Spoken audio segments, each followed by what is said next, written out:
Now, into the ticket office of Disneyland. Oh boy, let's do this. Don't think the CIA is going to be trying to hack your second-gen iPod. I didn't think so. There might have been a lot of illegal music on there. I wouldn't doubt it. But, I mean... You were supposed to bring death to the flagships, not join them. Google has found a new way to piss me off. iTunes is a constant source of embarrassment. Every time I say it, it's going to suck even more. Everyone's idiots. I am Nadella. I can't do it anymore without laughing. I was going to do the whole thing.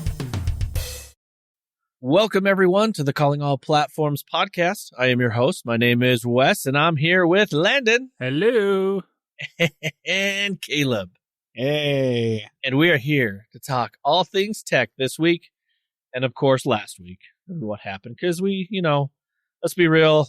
I'll be honest with you, listener. I was in a D&D campaign having a lot of fun, and someone else was at Disneyland. I was at Disneyland having a lot of fun.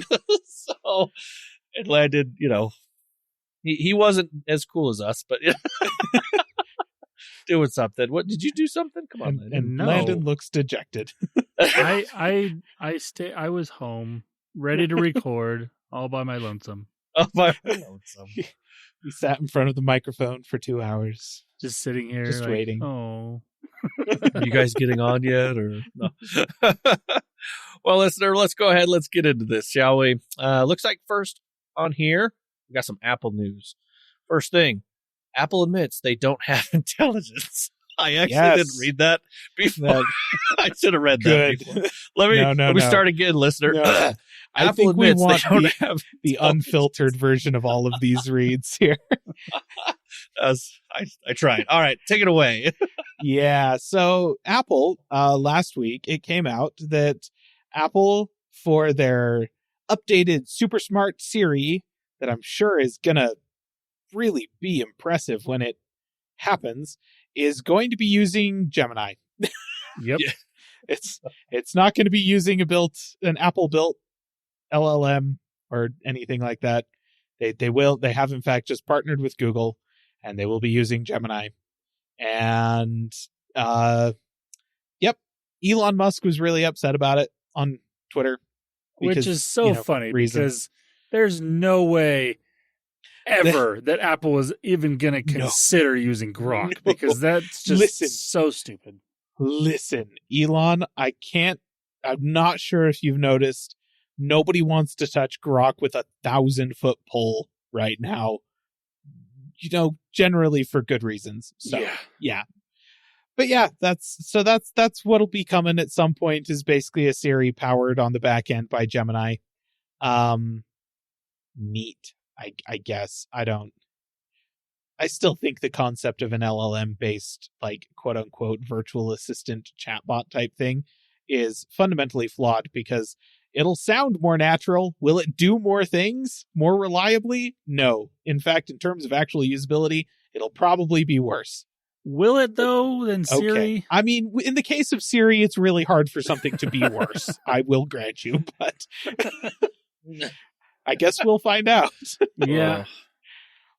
I will say, currently, I actually do have Siri set up with the past catchphrase and everything on my phone. I occasionally use it for, like, setting alarms and reminders and that sort of thing. But the minute that they bake an LLM into it, I'm turning that off. I don't want that to pop up and just be like, because it's already kind of obnoxious.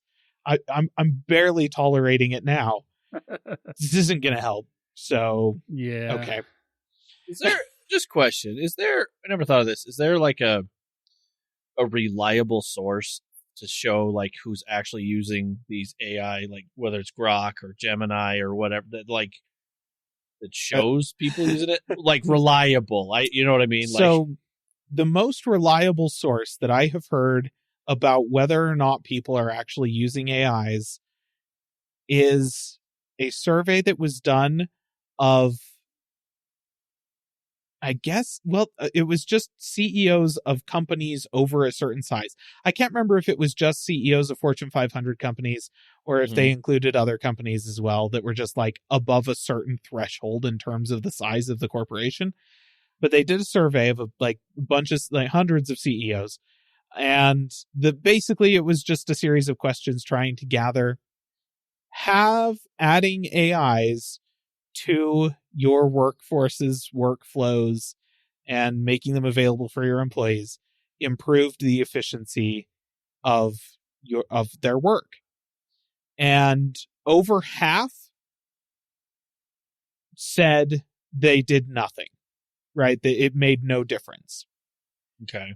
And then there was like 7 or 8% that said that it was actively worse. And then there was, I'm trying to remember exactly how the breakout was, but it essentially was that more than half of the responses were negative in some way, shape, or form. And then there was another semi-majority that was like pretty ambivalent. That was just like, I mean, it doesn't really seem to be improving things, but it's not making things worse. It's kind of just like, what did we even do? Yeah. Certainly not a tool worth paying for if it hasn't improved anything. And then there was like 10% or so that were like, yes, it has improved efficiency. It didn't say what AI tools they were deploying though. They just umbrellaed it. Yeah, just AI in general. So I don't really know. I have not seen anything that does like a comprehensive review of which companies' tools are being deployed for stuff like this. And in terms of the actual user counts, I think it's all kind of useless because the majority of people who are using AI aren't paying for it. You can hear Sam Altman whine about that on the internet all the time if you want to. Yep.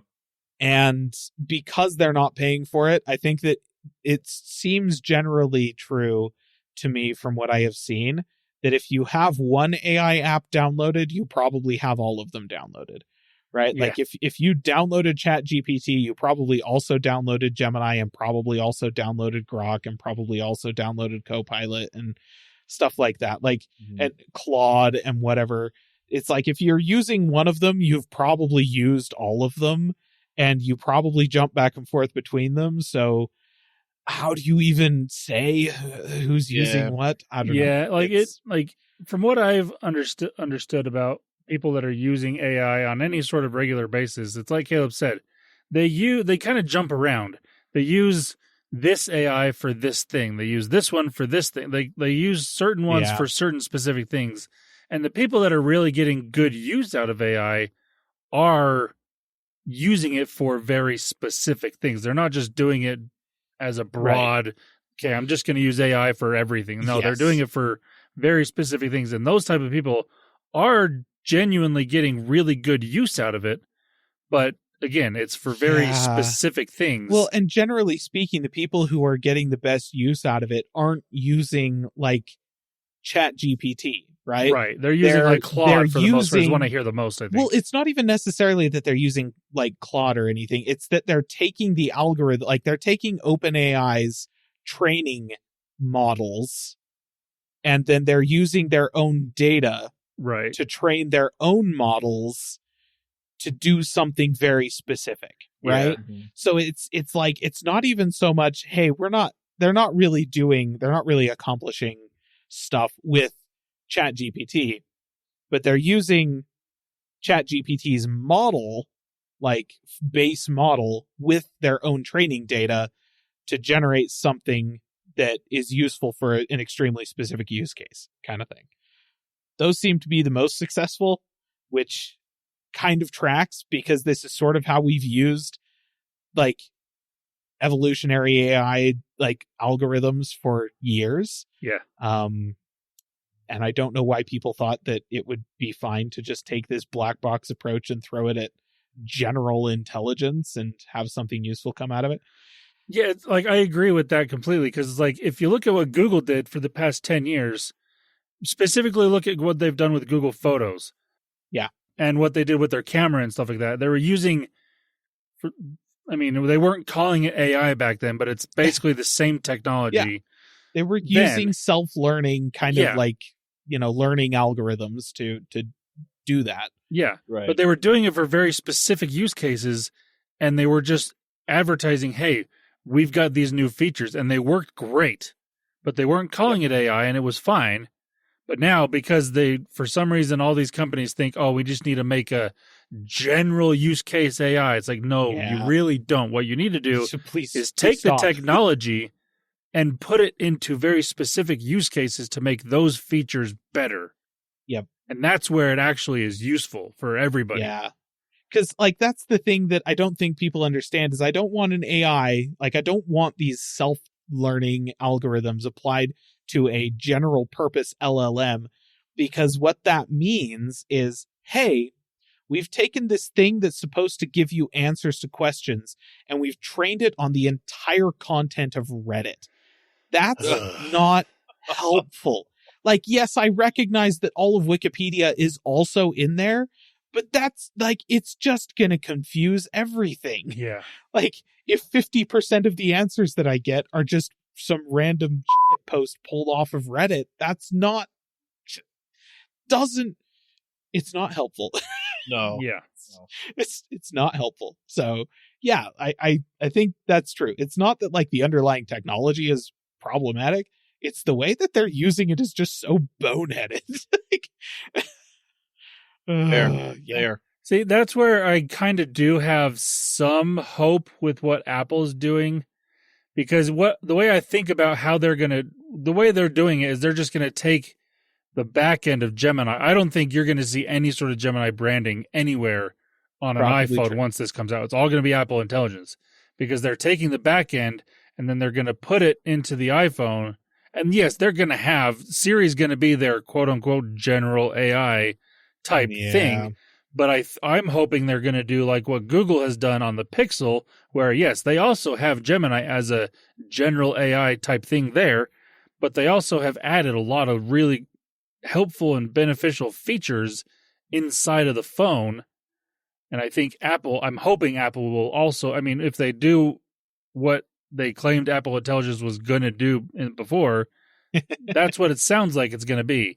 So I'm hoping that's what happens, and then they're just going to use the back end to teach it to do certain features on the phone. Yeah. And that's where it's going to actually be helpful for users. Well, and I think that, like, that it would be really nice if that's the world that happened. Because I think that what was preached as quote unquote Apple Intelligence back when they first announced it was a list of features and intended uses that were made up by the user interface guys. Right? Who actually know how users use their interface. Yeah. And the features they actually want and stuff. Turns out nobody who was actually developing the software was consulted with that. So that's why the disconnect. That's why none of these features exist in Apple devices at this time. But so long as, like, that kind of guiding principle can continue to exist with the implementation of their tools going forward, then yeah, we might actually get something useful at the other end. But so much of the development of these AI tools is driven by the type of person who, like your Elon Musks out there, who have reinvented the concept of the train so many times over the past, like, 6 years or so, that and then pretended every single time like they had, like, oh my gosh, I came up with this crazy new idea. Like remember the Boring Company? And the Hyperloop, right? Like these concepts that Tesla was going to be doing. It's like, yeah, we're gonna drill these tunnels and we're gonna put self-driving autonomous Teslas on them that will pick you up at a station and drive you around. It's gonna be, like, super fast. And I'm just sitting there watching this keynote thinking, that's a subway. That's a subway. You're literally describing a subway, except worse. Like, this is a subway, but less reliable. And turns out the Teslas aren't even self-driving anyways. So, like, the whole thing, that's the kind of person who is doing this. They don't know what people want or what people need or what people will use or how they'll use them. And they're the ones that are calling the shots on this. So no wonder it's all terrible. So yeah, it would be really nice if we could get somebody like the UX designers at Apple to go, hang on, why don't we actually try and take the technology and make something useful out of it? We'll see if it works. We'll see. I don't necessarily have a ton of hope these days because, you know, Apple isn't always my favorite company, as we'll get into. But, you know, it's... Anyways. But yes, Sorry they for that tangent. they don't have intelligence. Google has intelligence, apparently, and they're going to buy it from them. There you go. All right, next thing on here. Apple becomes the evil they swore to defeat. Yeah, they're Adobe now. So, Jeez. Yep. Remember when Adobe did the whole like Creative Cloud? It's a subscription now. Forget your CS5 and your CS4 and whatever. Apple has announced what did they call it? The Creator subscription or something like that. Apple Creator Studio. Yeah, Creator Studio, where they've basically they're taking all of their pro level software and wrapping it all into a subscription.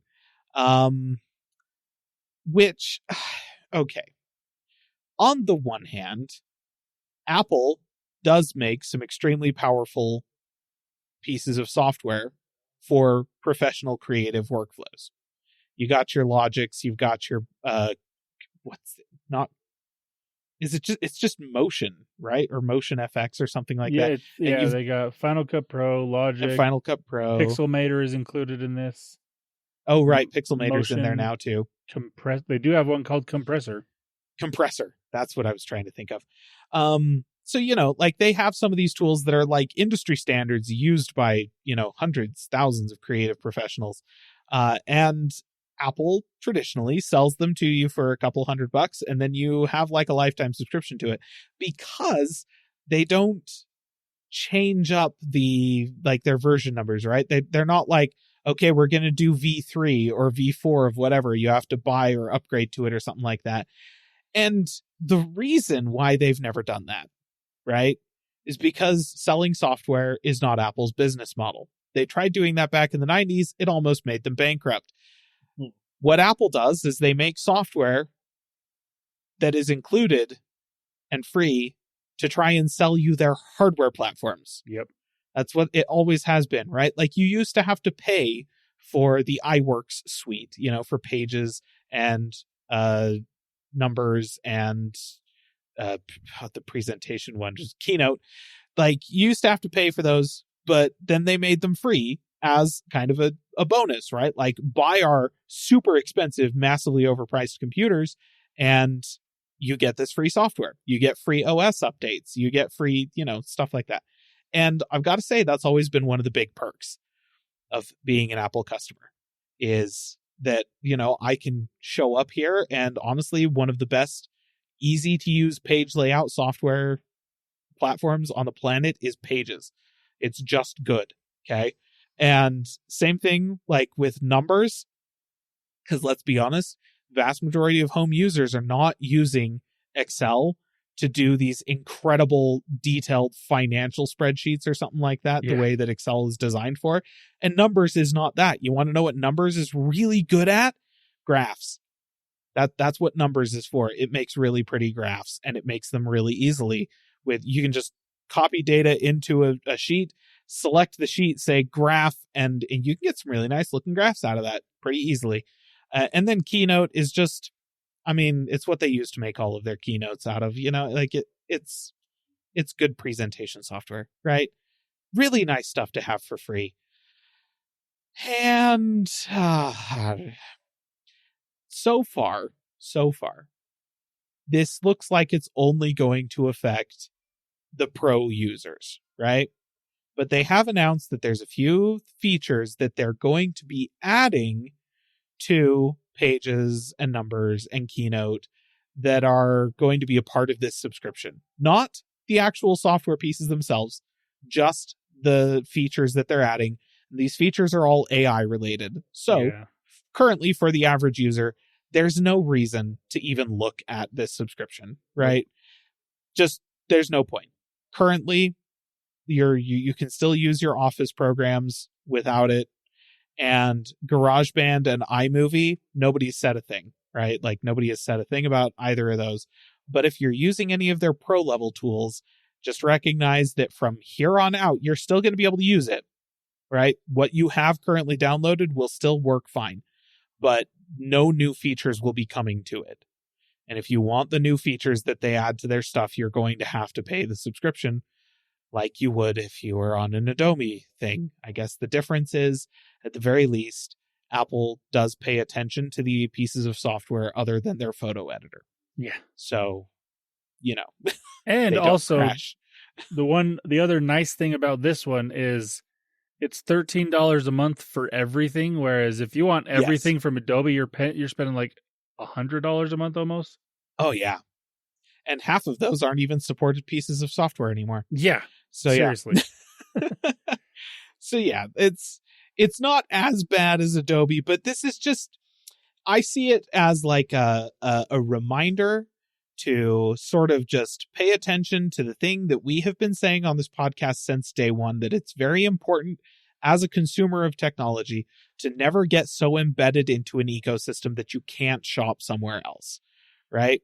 Like, if I needed to move away from all of these things, what would I lose right now, right? This is like what I need to examine, what would I lose right now? And for me personally, what I would lose is mostly GarageBand. Like if I had to move away from GarageBand, it would be a giant pain in the butt to try and move the projects that I have there to something else. Yeah. So it's like I basically would have to just finish all of the projects that I have open in GarageBand right now and then start learning a different DAW, if I needed to switch. So that it's just kind of just a reminder, if you're an Apple user, this is just a moment in time where you need to think to yourself, how embedded am I in this ecosystem? Can I shop somewhere else? And if you feel like you can't, maybe start re-examining the way you're using some of this stuff to try and get back to that point.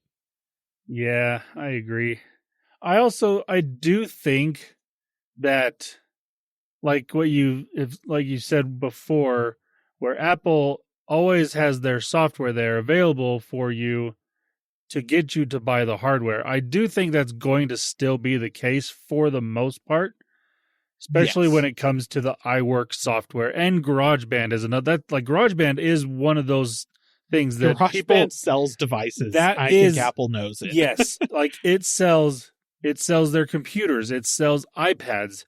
Like GarageBand is that software that does definitely get you to buy a Mac.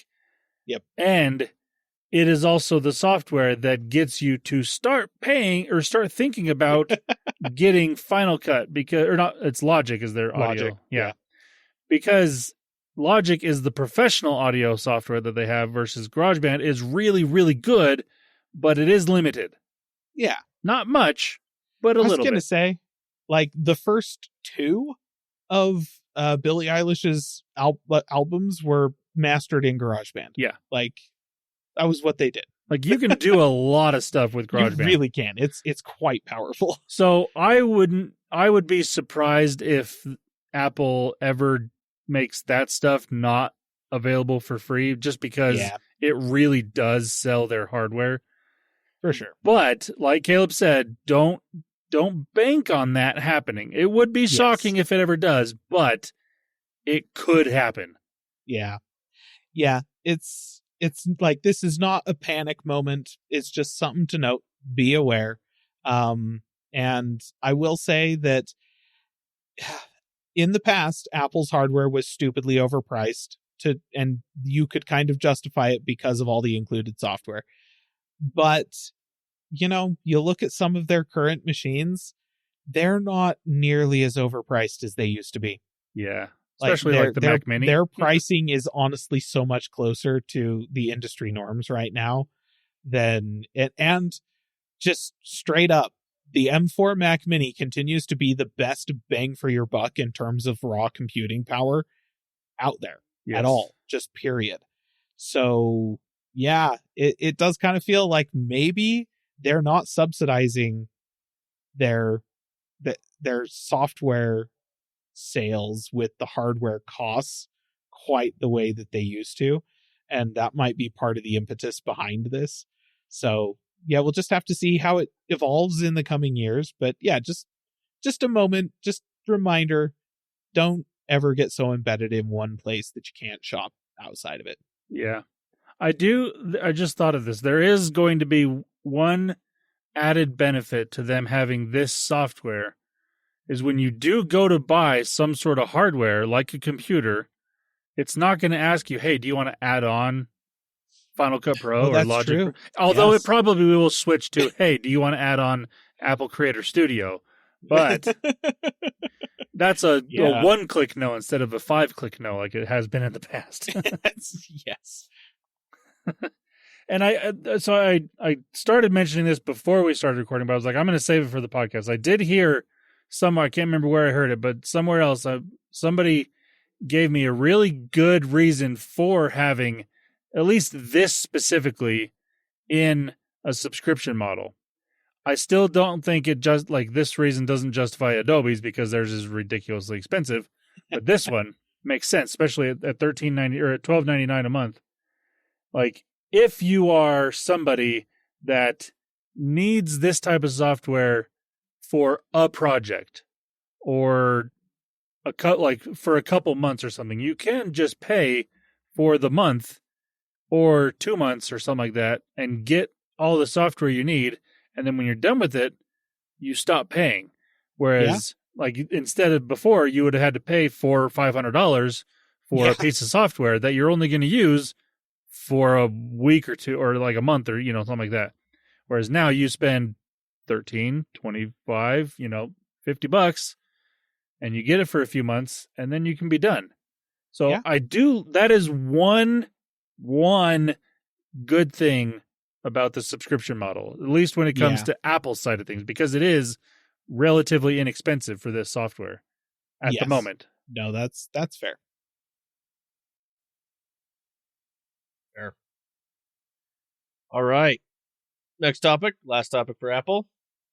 Apple rumored to basically be making a humane AI pin. Oh. Yep. Yeah, this one came out this past week in the rumor mill. Apple is apparently working on an AI pin that's going to just pin onto the front of your clothes. It's going to have a microphone and some speakers going to listen to and watch everything that you're doing and interact with you. It's basically what the humane AI pin was supposed to be, except made by Apple this time. Is that going to make it better? Probably not. And I think that's kind of the end of that conversation. The only thing I want to say is, Apple, you have this product already. They're called AirPods. Yeah. Whenever you finally update Siri to have it have some form of maybe intelligence, it's there. Yeah, do not make this a separate product. This does not need to exist in a different form.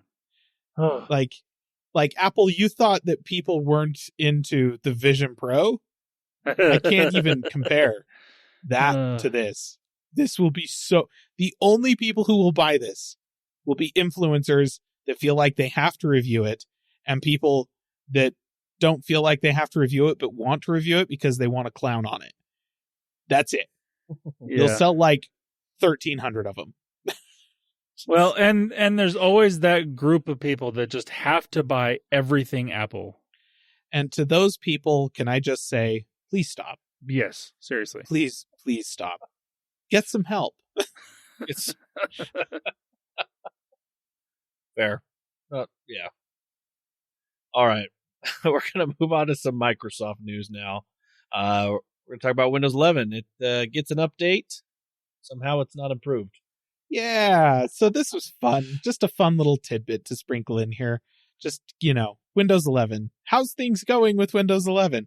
So you remember how a few months ago we talked about how they had finally updated Windows 11 to fix the bug where if you clicked update and shut down, it would update and restart, and it would just never shut down. Like, that just didn't work. How that's been a thing in Windows for years, and they finally fixed it in Windows 11. Cool. So they... most recent update made it so that they wouldn't shut down at all. Like, computers just won't shut down. If you click on the shutdown button, it looks like it's shutting down and gets to most of the way shut down and then just doesn't shut down, just sits there and hangs. And then you have to do a hard reset. And what was great about this is that, so this bug was introduced in an update. They recognized it after a couple of days, pushed a new update to fix it, and it was still broken. like the second update was specifically to fix this bug, did not fix this bug. And that's the state of development on Windows 11. in a nutshell. So, Yeah. yep. Ugh. I'm really enjoying Linux, I've got to say. Man. Doesn't at all make me want to upgrade. Jeez. Well, since we're on this Microsoft train, I wasn't going to talk about this, but I figured I'd bring it up just to see what comments we get from my other hosts here. Microsoft came out with a community-first AI infrastructure. So Satya Nadella is he's an interesting fella, but he also had Brad Smith come out, the vice chair, president of Microsoft. They kind of came out and talked about AI and how they're going to make this a community-first AI infrastructure with 5 bullet points. We're going to talk about those 5. Number 1, first bullet point, that we, as if the Microsoft says, we'll pay our way to ensure our data centers don't increase your electricity prices. That's the first bullet point. Now, do you want me to continue all of them and then we'll kind of discuss, or do you want to go one by one? But listen, I don't have anything to say to that besides that's a good lie, Satya. Just love it. All right, next. Number 2, we'll minimize our water use and replenish more of your water than we use. How? What? That's the most nonsensical thing I think I've ever heard, especially coming from a company that I know for a fact is building data centers in Arizona. There's no water there to begin with. How? What are you just going to suck it out of the air? Oh my gosh. It's like Microsoft, I know you know how data centers work because you have a lot of them already. Yes. So... But you got to remember, Satya gave up a lot of his CEO stuff to other people, so he's not really... He hasn't been to a data center in a while. Work. Yeah. Number 3, we'll create jobs for your residents. The stated purpose of AI is to get rid of jobs. Satya, that's literally the point. That's what all you tech bros have been saying. Make up your mind. Hey, he needs 3 people to keep an eye on the data center every once in a while. It is creating more jobs right there. Number 4, we'll add to the tax base for your local hospitals, schools, parks, and libraries. That only works if you actually pay your corporate taxes, Microsoft. But I'm pretty confident you have an entire budgetary wing of your finance department dedicated to finding tax loopholes. So maybe get rid of that, and then we can talk. And the fact that you only build data centers in places that give you tax reductions to build these places in their communities. Exactly. And number 5, we'll strengthen your community by investing in local AI training and nonprofits. Who wants that? Nobody. Not a single person wants that. Satya, it's slop. It's all slop. It's slop training. Nobody wants your slop. Micro slop, remember? Micro slop. Micro slop. Yeah, no, I heard that for the first time this week, and it was in the context of somebody saying, oh, Satya doesn't like it when you call them micro slop, and they released a statement basically saying, hey, stop saying this. Yeah. And so then the news reported on it, and I was like, this is quintessential Streisand effect. I hadn't even heard the term until somebody reported on them asking people not to say it. And now it's the only thing that I'm going to say. Microslop is now the name of the company. So I just wanted to bring up those 5-point community first AI infrastructure that ridiculous. Microsoft is trying to push this year. So yeah, those were the 5 points. I just wanted to see the comments from you guys is what I wanted, to be totally honest. I will say Microsoft has a really good marketing part of the company. Yeah. Yikes. So yes, that was it. That's really it. I didn't have any other to say other than, that's how I felt the same. But I was just like, wow, I feel this needs to be said on the podcast. Just community first AI infrastructure. I mean, I'm almost wanting to copy paste that to some kind of tech to our little CAP awards here, like worst tech name or worst keynote, something community first AI infrastructure. But I don't know where to put it. But HP printer worst platform of the year. Seriously. We'll figure it out. I was like, we'll have to ponder on that one. It's almost worth changing the name of the award to the community first platform, worst platform of the year. I mean, or maybe we need to broaden out the worst keynote of the year to just the worst announcement of the year or something like that. Brought to you by Community First AI Infrastructure. All right, we'll move on. Got some general tech news here. And Landon, cue the music.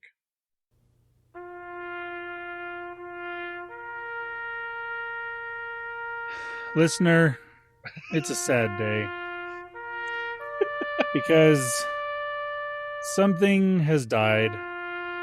We did report on this last week, or the last episode. But at that time, we had some hopes of it returning.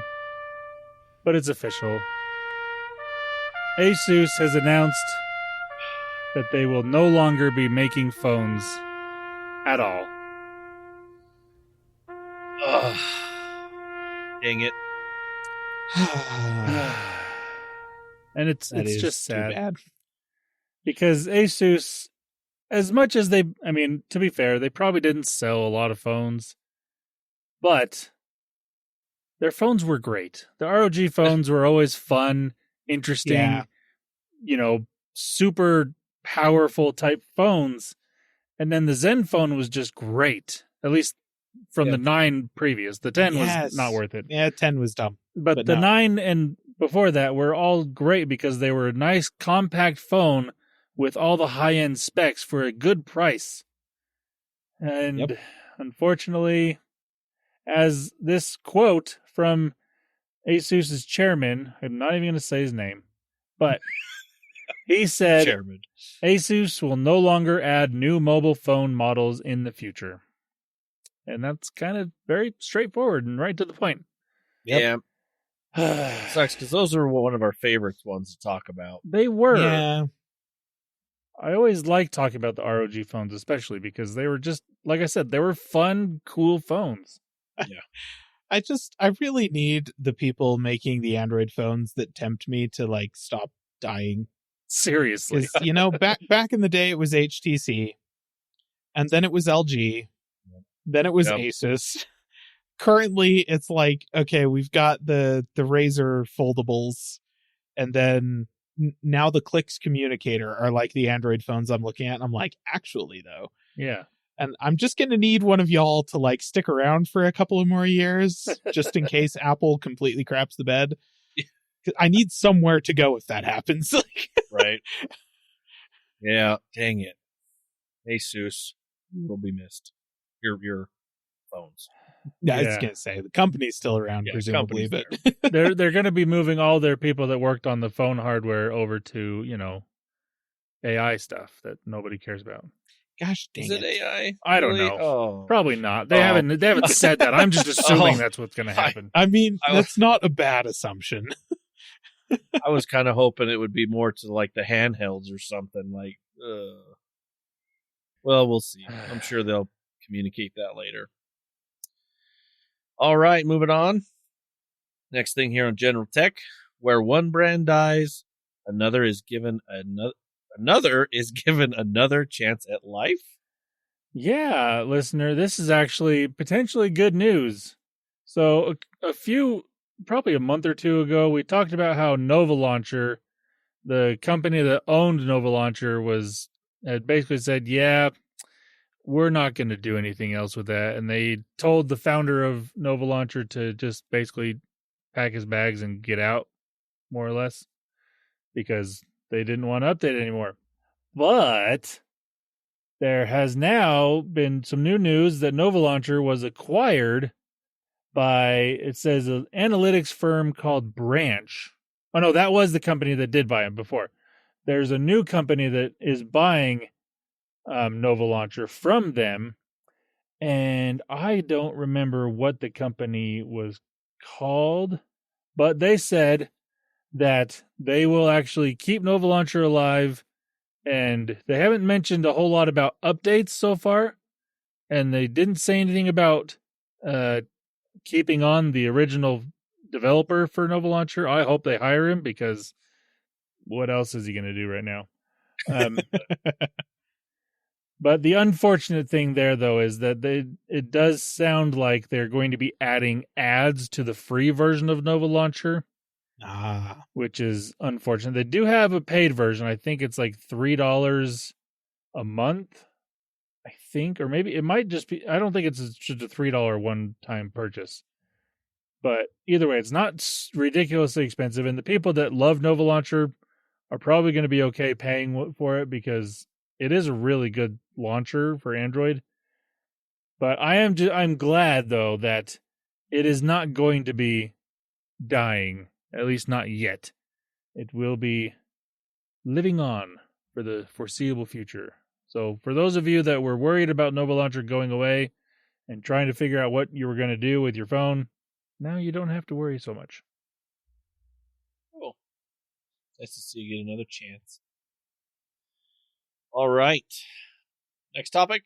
Tesla makes customers incredibly happy, wins back all lost goodwill. Yeah, for sure. That totally happened.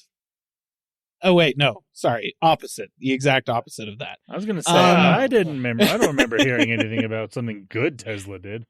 No. What they have done is announced that Autopilot, which was the software-based fusion of adaptive cruise control and sophisticated lane keep functionality that has been a part of Tesla's vehicles since the beginning, that has honestly made them some of the most, primo cars for, long-distance cruising on the highway and stuff like that. Yeah, they're canceling that. Autopilot doesn't exist anymore. So what this means for Tesla owners is that when you buy the car, what you will get is adaptive cruise control, and that's it. Okay? All of the hardware for Autopilot is still there. Yeah, it's not going anywhere. Yeah. Hardware is still in the car, will be in all of future cars.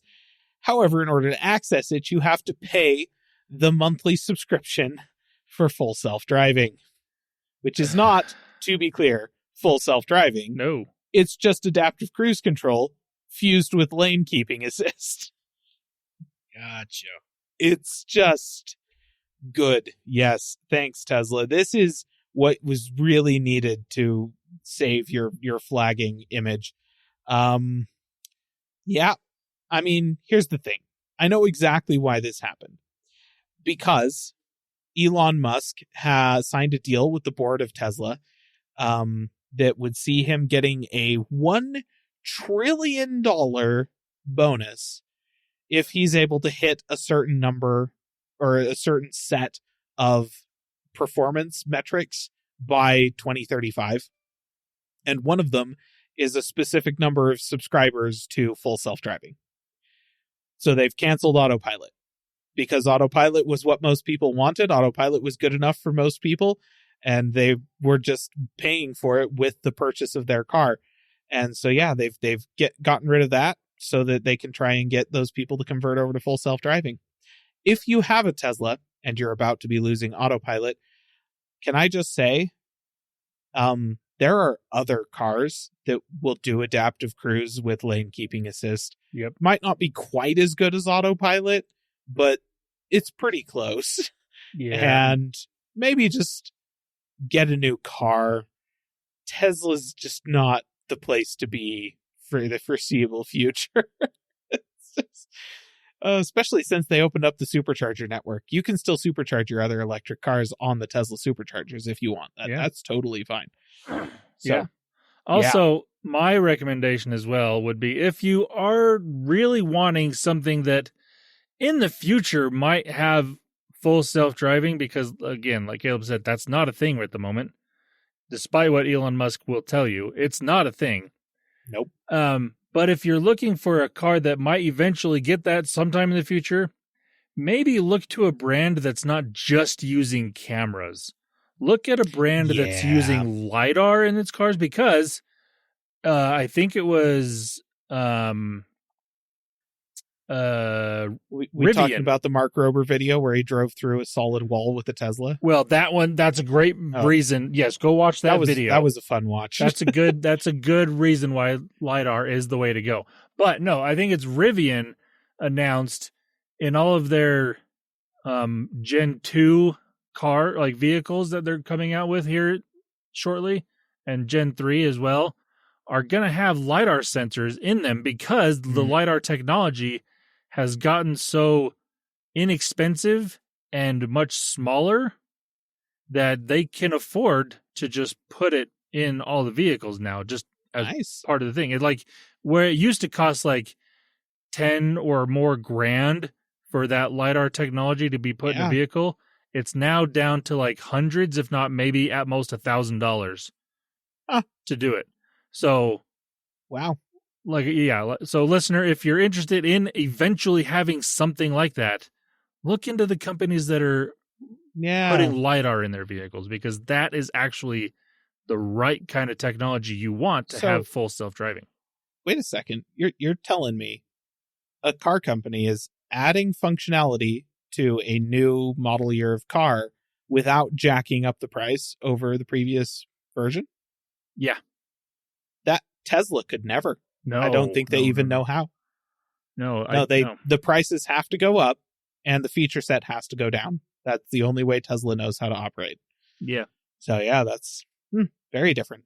Anyways, Tesla has made their customers incredibly unhappy and lost even more goodwill. Is what actually happened. Yeah. Gotcha. Sarcasm. Sorry I didn't catch it. All right. We're going to go ahead and move on. We're going to get into some gaming, and Xbox had their Developer Direct. Did either of you see or watch or just see what games came out? I watched the little video about Fable that showed some Fable gameplay. And I've got to say, quite reassuringly, does appear to be a Fable game. So that's good. I mean, sometimes you need that reassurance. You do. It's like the thing that I loved about watching it is that the developers are like, but we understand. Like, yes, there's a big, expansive, epic fantasy storyline that you get to play in and that kind of thing. But we know why you're all actually here. You can buy all of the houses. You can buy all of the businesses and employ the people around you. You can start a family in this city, and you can start a family in this city, and you can start a family in this city. And if any of them ever finds out about each other, you're going to get divorced at least once and stuff like that. Like, they're just like, yes, we understand big epic fantasy story is happening, but also The Sims is also happening on the other side, and you get both. And I'm like, yep, that's a Fable. That's Fable. They fabled. Fable. All right. Good job. Yep.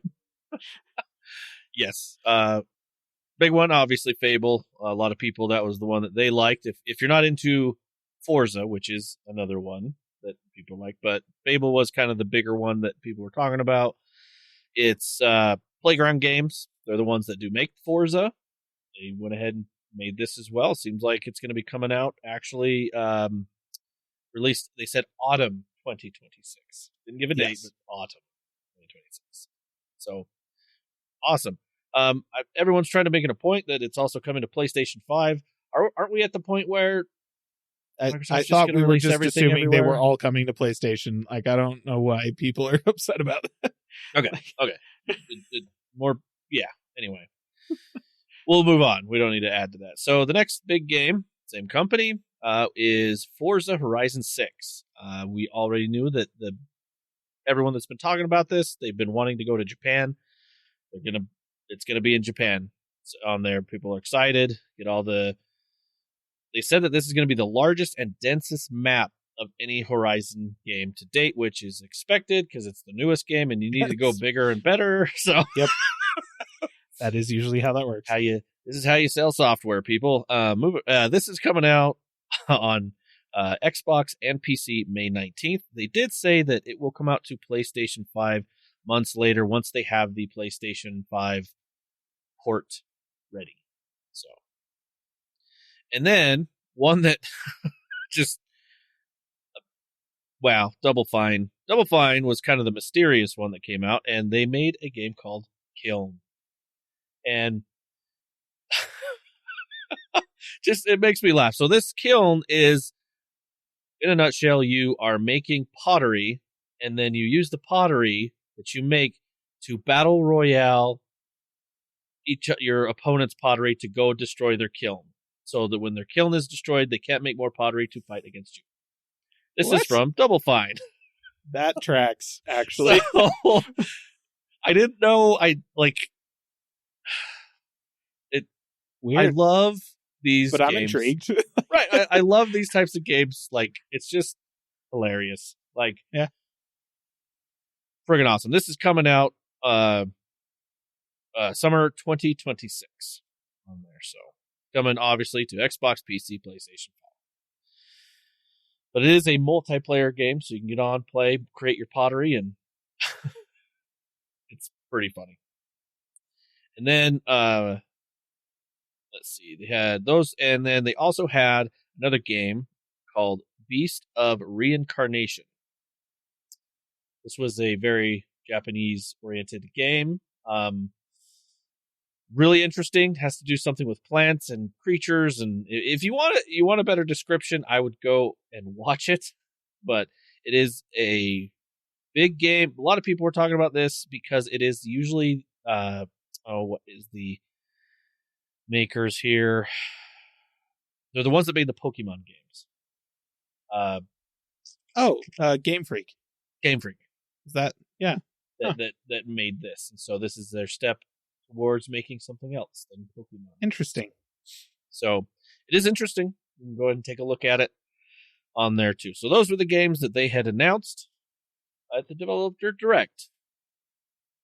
Kind of works. Yeah. So not to lie, Yeah. I'm not going to lie. I was kind of hoping for maybe a little bit of Fallout, something. Well, I'm a nerd for that. So, but I'm not disappointed. Like, I was going to say that's mostly pretty good. I feel like there was nothing in there that seemed like horribly out of touch, like that psychedelic freaking bizarre COD trailer that they had in last year, whenever that was. That was so pretty weird. Crazy. No, this was all pretty straightforward and just kind of like, yes, this is what we wanted. Thank you. Yes. So worked out. And that was all the games, and that looks like that's it for our gaming section. And now, listener, for this next section, one of our most favorite, our Doom section. That's right. It's time to talk about everyone's favorite people on the internet. This one, piece of news, is actually a couple of weeks old, right around the turn of the new year when this one came out. Doom on a screensaver. Because why not? So, to be clear, this isn't actually the first time that this has been a thing. Back when Doom was young, even, people were making screensavers that were based on Doom, and in fact, screensavers in which you could even play a little bit with the screensaver version of Doom. However, none of them had the entire game fully playable inside the screensaver itself. And that's what this is. You can play through all of Doom using nothing but a single .scr file, which is the screensaver file format. Hasn't really been a common use for ages. Like, listener, when was the last time you actually deliberately set up a screensaver on your computer? I'll bet you it's been a while. So yeah, that's the thing that exists now. You can just you could Yep. just set it to turn on and then just sit there and play Doom. And I appreciate like a few things about this that were, because, you know, what's the point of a screensaver? It comes from the CRT days when if you had a single static element on your computer screen for long enough, it would burn into the phosphors on the TV or on the screen itself. And that was a problem. So screensavers prevented that from happening. We got out of it with the LED LCD era of screens because, they don't burn in. But OLEDs do a little bit sometimes, not as bad as CRTs did, but you can, depending on the OLED and the technology used, you can still have an issue. And so instead of just making Doom playable in a CRT or in a screensaver, which would on an OLED display still potentially cause burn-in because the actual HUD elements would still be static on it, he removed the HUD, like completely changed the way the heads up and player information and everything is displayed in the game so that it is not static and it does in fact move around as you move. Also set it up so that if you don't play with it, right, like you don't interact with the game, it's going to run through the demos that shipped with Doom so that there is still action and movement happening on the screen. And then optimized it like a whole bunch to make sure that it wasn't using much CPU, wasn't really taking up much RAM. Like it's a screensaver. It should behave as a screensaver. And that is so much more work than I feel like needed to be put into this. But the guy who did this, William Suleiman, I'm not sure where that name is from, and I'm probably butchered it, but that's okay. But yeah, he put in the work, and I love that. That's what makes Doom modders the best people on the internet. So there you go. Doom on a screensaver. Off to a good start in 2026. One of my favorite screensavers I had was a Doom screensaver, except it was on one of my old, like, when tablets first came out. I can't remember what the tablet was, but it was a Doom screensaver. So when it go there, what it would do is you'd watch a Doom guy go, and then they bring in the monsters, and he'd be able to kill them, and then another monster come, but they could kill him and then respawn. And I don't know why. I could sit there and watch that. I'm like, I should probably get back to work. But this is awesome. Yeah. Well, but now you can play it. I know, but now you can play it. Doom modders, we salute you. Yeah. Okay, well, that brings us to the end of the episode, listener, unless, Landon, you got one more thing for us?